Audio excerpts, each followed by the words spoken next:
Hello everyone and welcome to the lesson 2 of Learn English. I'm sure that you have seen the lesson 1 and have learned that how to greet someone, how to say hi and how to say bye. So in today's lesson, continuing our session of how to impress someone, how to greet someone, today we learn that how to introduce yourself. This lesson is very important, especially for those who are preparing for giving the interviews. Or if you have given any sort of interview, you must have came across this question or if you have faced any sort of interview, you must have came across this question. Tell me something about yourself. So today, I'll let you know that how you can say about yourself to a person and develop an interest that the person who is asking the question pays attention to what you are saying or listens that what you are saying. If you will not impress that person in 1 or 2 lines, then it's sure that they are not going to pay attention to the rest of your things that you are saying, and might be that they'll miss some of your key features. So let's get started. So whenever you'll go for an interview or whenever you meet someone formally or informally, they may ask you or you may ask someone, tell me something about yourself, or I want to know more about you. Whenever we make friends also, then the basic or the starting conversations are generally speaking about each other's, and these kinds of situations generally, or you can say often, include simple basic present, past or future tense sentences that now I'm doing this, I was doing this and I will be doing this. We'll go in detail of the grammar portion later in this lesson and in the future lessons, but today I'll be showing you that how you can introduce yourself. So first thing, how do you start the conversation? Of course, by introducing yourself. So you need to say, hi, I am so and so, your name. Hi, I'm Anna. Or my name is Anna. A lot of times I have heard that a lot of people say myself Anna. This is totally wrong. It's wrong English and it's wrong to hear as well. So never say myself. Always say I am, or don't start thinking of different kind of phrases or sentences to just say your name. Simply say I am or my name is. Never use myself. It's a wrong English. And if somebody doesn't ask you your name, but you want to tell you that what your name is or who you are, then you can say, let me introduce myself. Let me introduce myself. I'm Anna.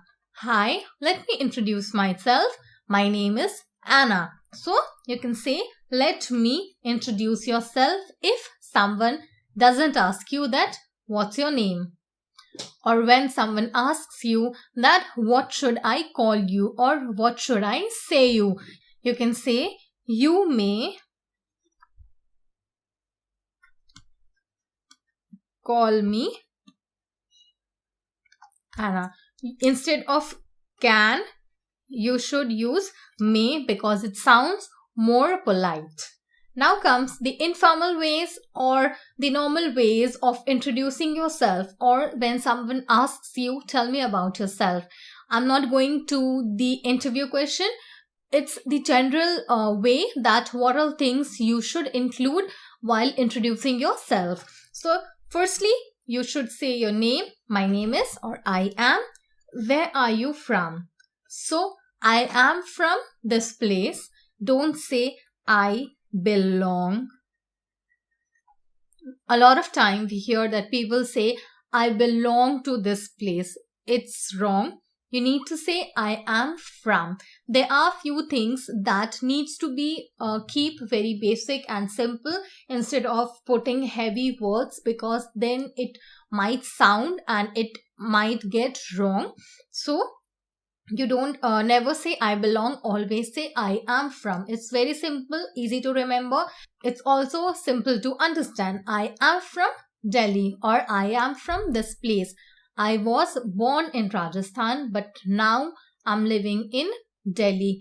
I was born in Rajasthan, but now I live in Delhi. So these are very basic and simple sentences. Then talk about your education. That what all things have you done, or what all studies you have completed. So you can say, if you are currently studying, that I am studying, or I am doing.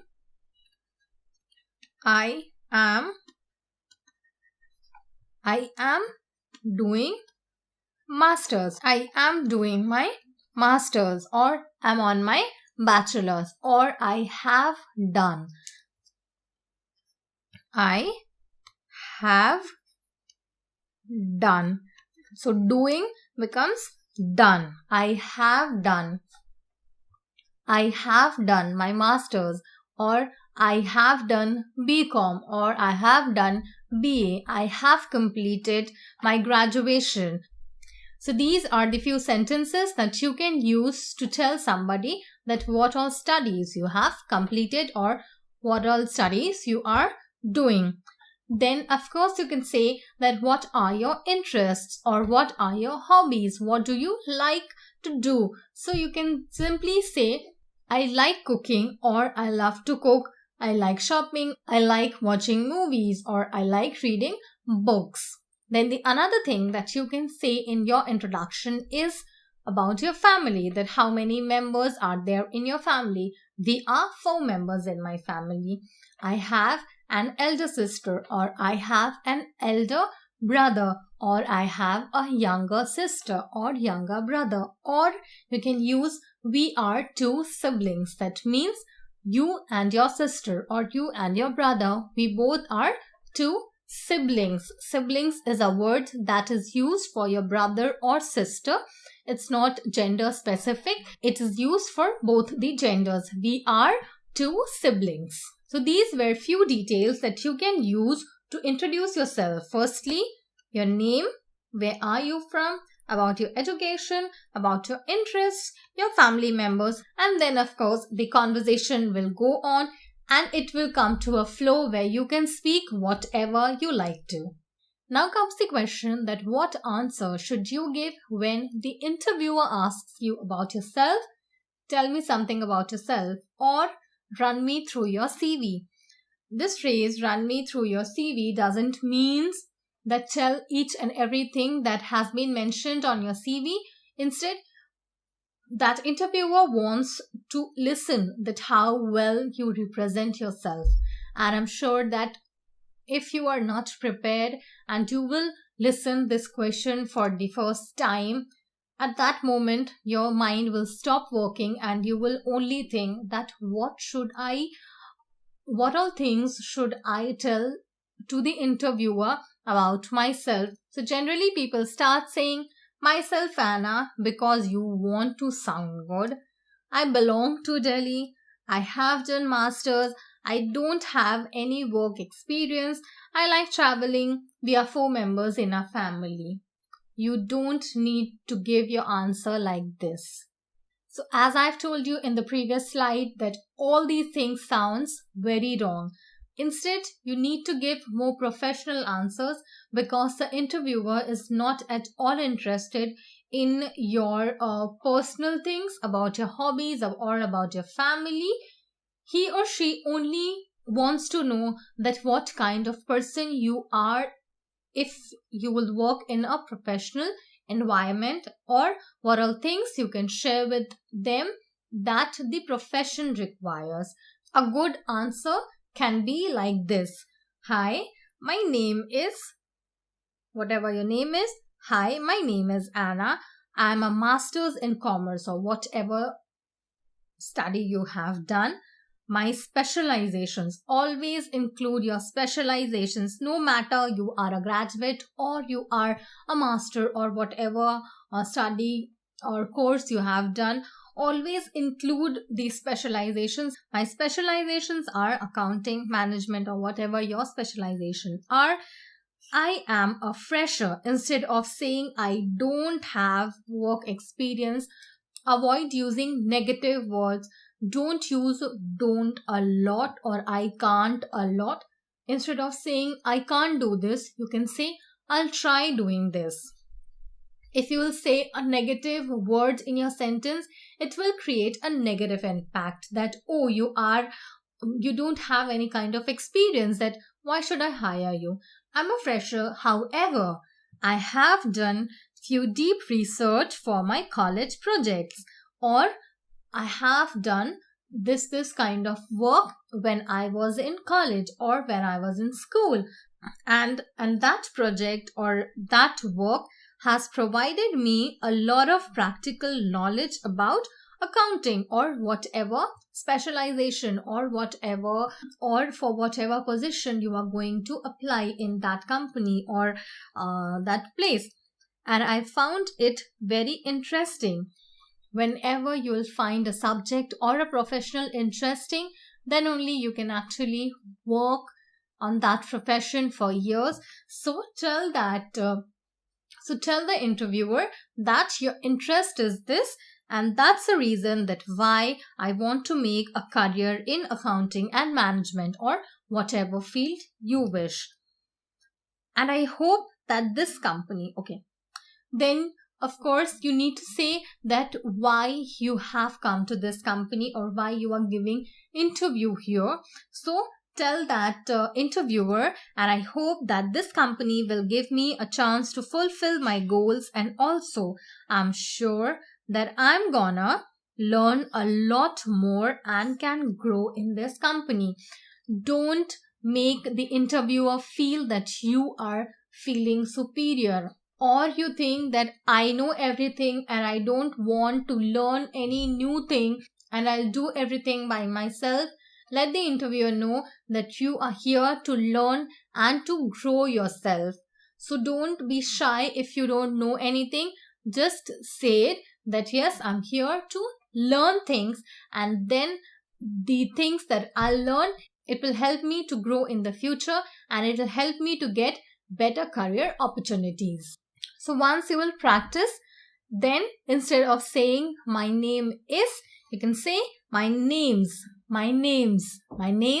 Anna. Instead of saying my name is Anna, my name's Anna. So now let's run through the demo answer that you can give.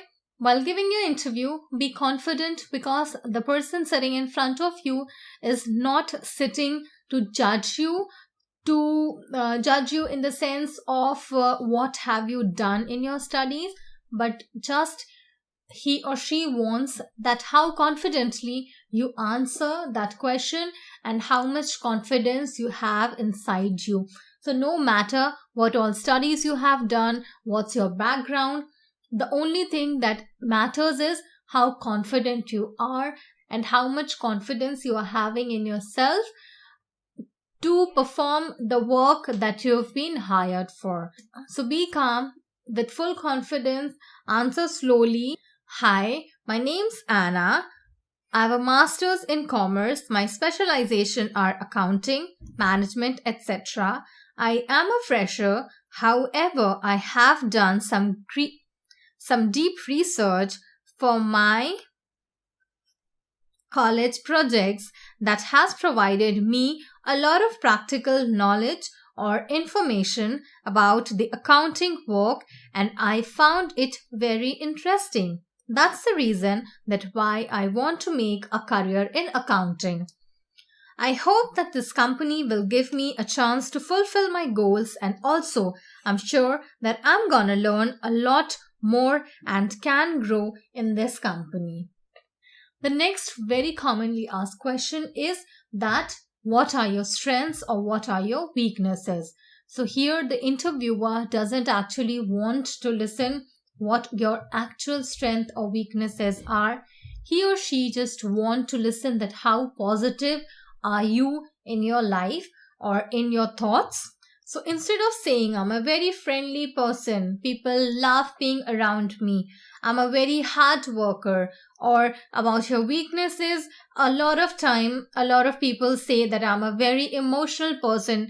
Never say that you are an emotional person, because after you say that I'm a very emotional person and this is my weakness, The next question that the interviewer is going to shoot on you is that, are you emotional or you are an emotional fool? And then this is going to be a tough question to answer, so don't use it. Instead, say some professional terms, that what are your professional strengths and few of your weaknesses and how you will overcome it. Don't forget to mention how you're going to overcome your weaknesses. Just don't leave the sentences by saying this is my weakness. So a few things that you can use to say about your strength: that I'm a quick learner. Whatever is being taught to me, I grasp it quickly or I learn it quickly, and I found that it's my real strength. Then I'm good with customers. I'm good with customer service. I'm good with talking to people. I'm good with solving questions. I'm good with solving problems. And this is my USP. It's my strength.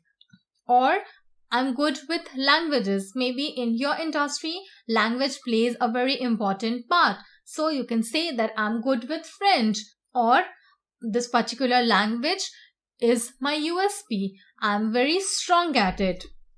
I'm good at planning, or I'm good with making strategies. And also mention that how have you learned about this strength of yours.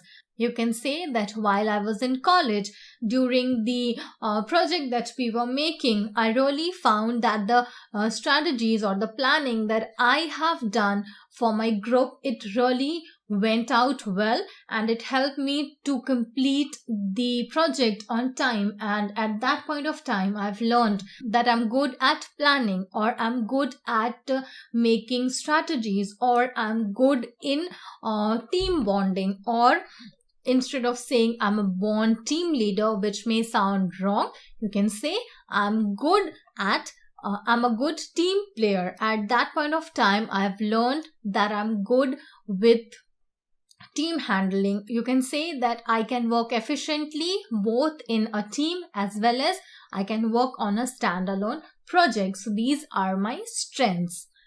Now comes your weaknesses. As I said, don't say your personal weaknesses, which might be true, because they are not there to hear your weaknesses at all, and they can take that weakness in a negative way, that, oh, you are a very angry person, so you may not work good in a team. Or if you'll say that you are lazy, then of course no one is going to hire you. So don't ever use these kinds of personal emotions or personal weaknesses. Instead, you can say I'm too much dedicated, and this dedication sometimes makes me far from my personal relationships.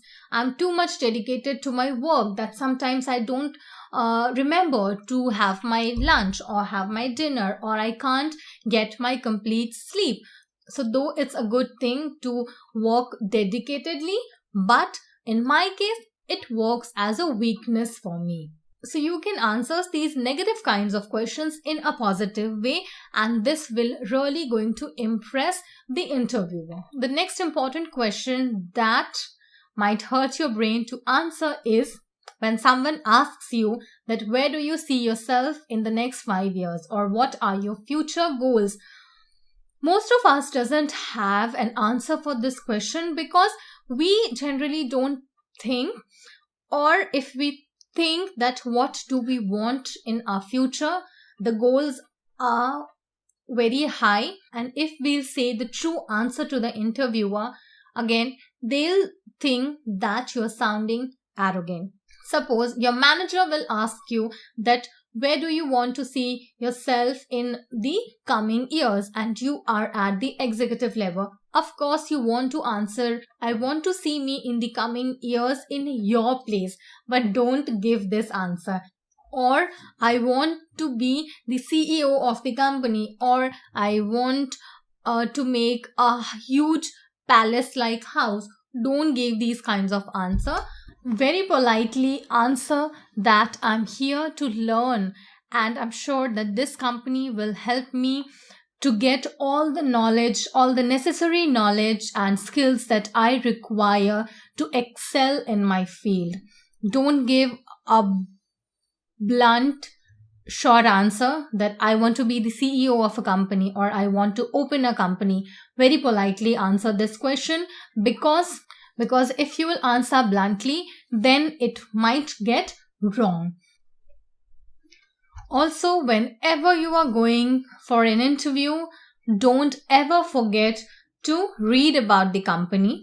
Read at least 5 to 10 points, 5 to 10 highlights of the company, because the interviewer might be interested in knowing that how dedicated are you or how much you are willing to work in that company. And that can be only reflected with your answer, that whether you know about the company or not. So always remember to learn and memorize few points about the company. So these were few important questions that are mostly asked in all the interviews. So make sure that you prepare yourself and you practice a lot with all these things. Run me through your CV. Don't get confused with this question, that you only need to say things, that whatever things have been mentioned in your CV, just say whatever you feel like saying to the interviewer, or you can just, before going to the interview, you can just write down the main points and try memorizing and try speaking it. So before ending this lesson, I just wanted to start little bit of grammar. It's very basic, and a lot of time the basic grammar learners or the basic English learners tend to make mistakes with these sentences.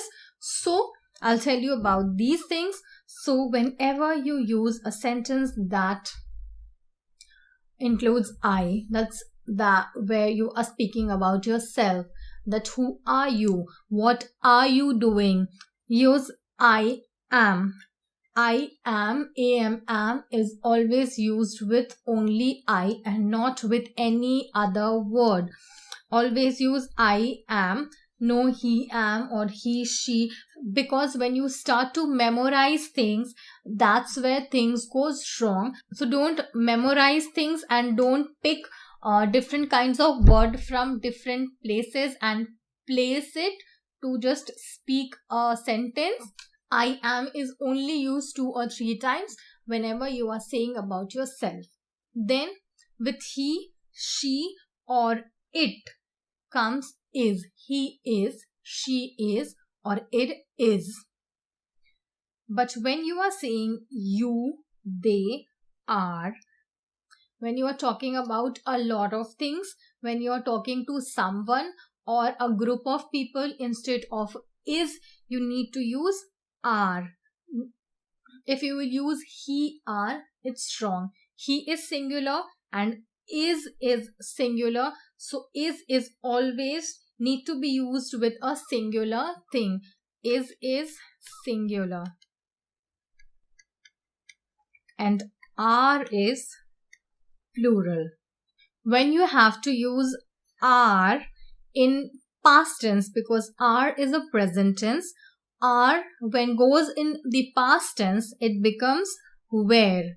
W-E-R-E. Remember, W-E-R-E, where is the past tense of are, and W-E-A-R is where. That means we wear clothes. So don't get confused between these two spellings.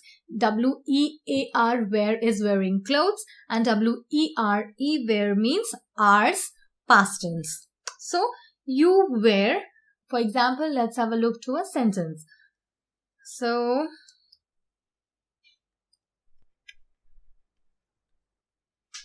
they are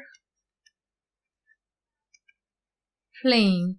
They are playing at this moment.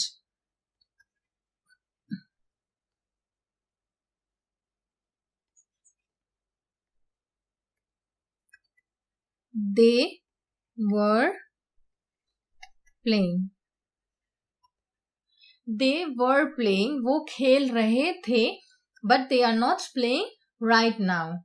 They were playing वो खेल रहे थे, वो अभी खेल नहीं रहे हैं. So where is past tense, are is present tense. Is used with he, she or it, and are is used with you, they and we. We is never gonna happen. Always use are with we. Then another thing that confuses a lot of people is how to use have and has. So have is always being used with I. I have a car. I have to reach, or I have to go there. I have to be there at 6 o'clock. I have. Then with you also you will use have. Do you have? You wanna have. That means I'm talking for myself, and along with myself I'm talking about, might be a family or your friends or colleagues. So we are working on this project. We have been working on this project, or we have a TV at our home, or we have to learn this, or we have to face that interview. Also with they have is used. They have a color TV, they have a fridge, they have a pet dog. So have is used with I, you, we and they, and has is used with he, she or it. She has, not she have. She have will be wrong. She has a pet. She has a TV. He has a short temper, not he have a short temper. It has. So it is generally used with non-living things. So for non-living things, we'll be using has instead of have. So these were the few things that we generally make mistake. No matter, even when someone speaks fluent English, they make these mistakes. So let's go through this once again. Am is always be used with I. Is used with he, she or it. It is used for non-living things. Are is used with you, they and we. Were is the past tense of are, and it will be used with you, they and we. Then with I, you, we and they, you will use have, and for he, she or it, you will use has. So that's it for this lesson. I hope that this lesson was helpful for you and you must have learned something from this. To be a professional, you just need to practice a lot. Now we'll meet with the third lesson of our series. See you soon next time.